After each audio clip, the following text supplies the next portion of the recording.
Donc,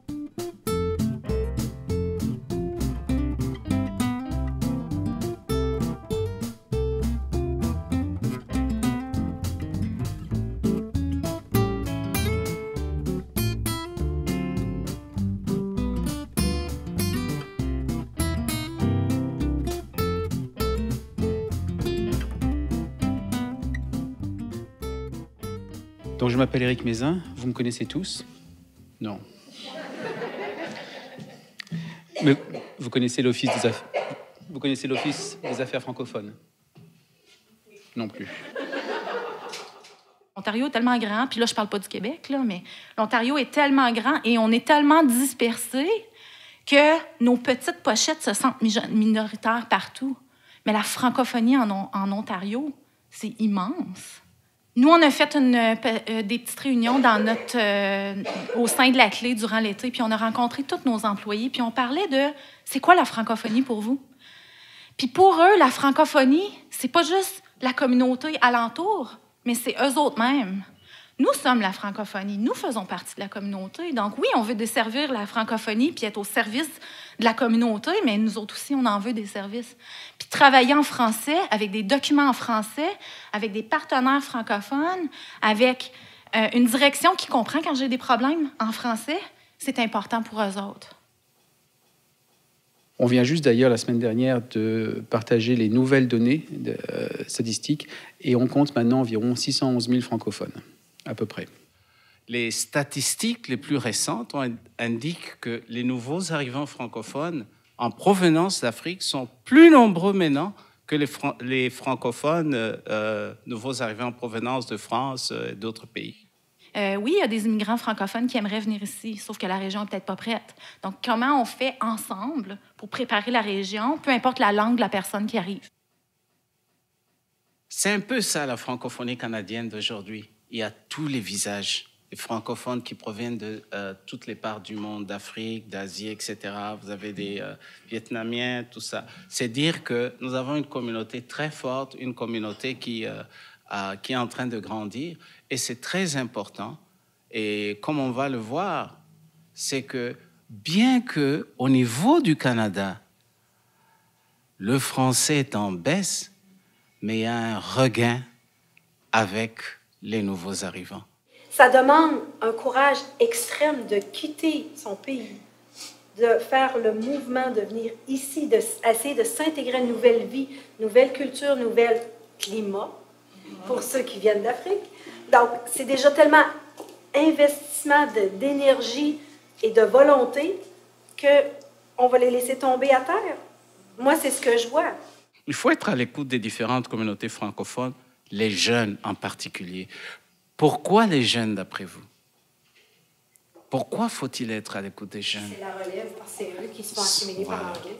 C'est la relève, mais en même temps, ce problème, ce qu'on appelle le transfert linguistique, ça s'opère plus facilement parmi les jeunes. J'étais vraiment très content de voir tous ces problèmes, cette défense de la langue dans les écoles, dans cette région ici, Pénétangue, etc.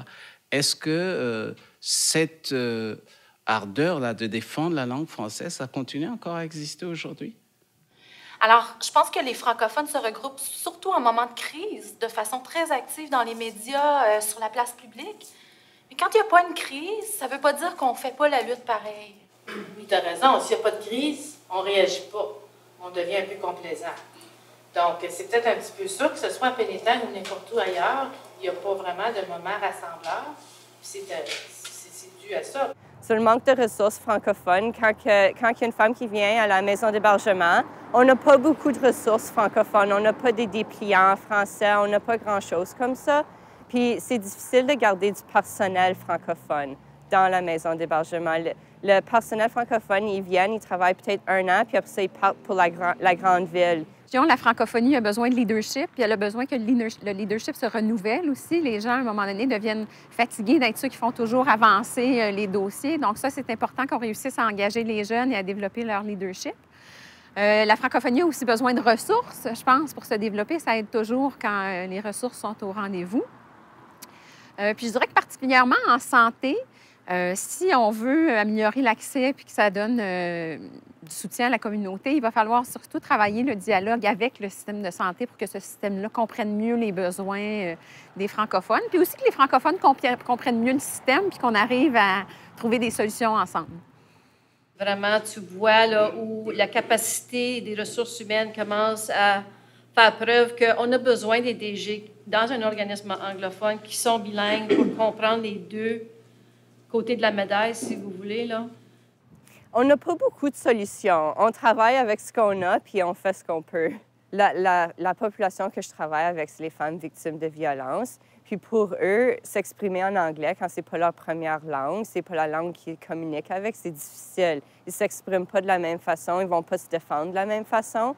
Puis leur besoin, c'est de pouvoir aller en quelque part puis pouvoir s'exprimer en français à quelqu'un qui va leur comprendre en français.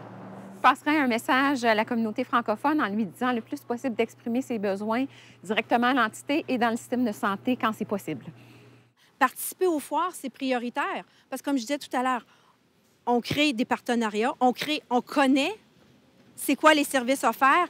Tu renforces ton partenariat après et ça permet de créer un réseautage qui est fort, qui est constructif et les autres vont venir se greffer pour que la communauté francophone reprenne conscience qu'ils ont le droit d'exiger des services en français, qu'ils doivent réapprendre à l'exiger et qu'on fait tout pour leur donner ces services. Le 31 mars, l'entente Canada-Ontario actuelle arrive à échéance. Elle devrait être renouvelée sous réserve de la signature par les ministres concernés pour 5 ans. Ça veut dire que les ministères vont bientôt faire un appel d'offres pour les prochains projets, la prochaine vague de projets, je répète, pour 5 ans. Ces projets passent par l'Office, parce qu'on doit faire une sélection de manière collégiale, mais il y a une sélection qui s'opère. Et je répète, les projets qui vont avoir une composante ciblant les jeunes vont avoir un traitement, vont avoir priorité sur les autres. Nous avons le rôle nous gérons l'entente pour le compte du gouvernement de l'Ontario. Donc, en d'autres termes, on centralise toutes les demandes. Les demandes s'inscrivent dans un budget très précis. Vraisemblablement, ça sera de l'ordre de 1,2 million sous réserve de la signature de l'entente. Mais on parle de ça, annuellement 1,2 million de dollars. On a des critères de sélection, on a des comités d'évaluation. Si vous vous rappelez, parmi les critères de sélection, le plus important, ça va être, merci, la jeunesse. C'est un travail consensuel. L'idée, bien sûr, c'est de s'assurer qu'il y ait une représentation raisonnable pour pas que tout à un seul ministère et rien aux autres. Il faut trouver cet équilibre. Bien, je pense que ce qui se passe en ce moment, c'est qu'on parle beaucoup de services en français, de culture autochtone, par exemple. C'est beaucoup les discussions qu'il y a aux tables. Je pense qu'on a de la misère à se définir en tant que francophone. C'est quoi notre culture? Être francophone, c'est pas juste avoir le papier en français. C'est important d'avoir le service adapté à la culture. Mais quand on parle à des agences qui ne connaissent pas la culture francophone, ils se demandent, bien, ça veut dire quoi, ça, sur le terrain? Qu'est-ce que ça représente? Le français est un outil économique que les nouveaux arrivants francophones et les francophones de l'Ontario devraient utiliser à bon escient. Et ce n'est pas encore le cas. Donc, mon grand message, vivons le français, engageons-nous, soyons ensemble. C'est là un grand message rassembleur que je voulais pour la communauté. La francophonie, c'est plus que juste la langue. C'est une culture. Et que même si en ce moment, les gouvernements sont très alertes aux besoins des Autochtones, c'est de faire des liens avec ces partenaires-là. Nous, on se retrouve souvent à des tables où les Autochtones sont présents et on trouve toutes sortes de choses en commun avec eux autres. Alors, c'est d'apprendre de ce qu'eux autres sont en train de développer avec les aides des gouvernements et de continuer dans le même sens. Puis, ce qui arrive, c'est qu'on ne doit pas attendre à une crise, qu'il y ait une grosse crise pour pouvoir se rassembler. C'est important de continuer à aller de l'avant parce que les Autochtones, eux autres, ils ont perdu leur langue, ils ont gardé leur culture. Nous, on garde notre langue, on est en train de perdre notre culture. Fait qu'on a peut-être des choses à apprendre d'eux autres aussi. Alors, c'est de garder les liens serrés.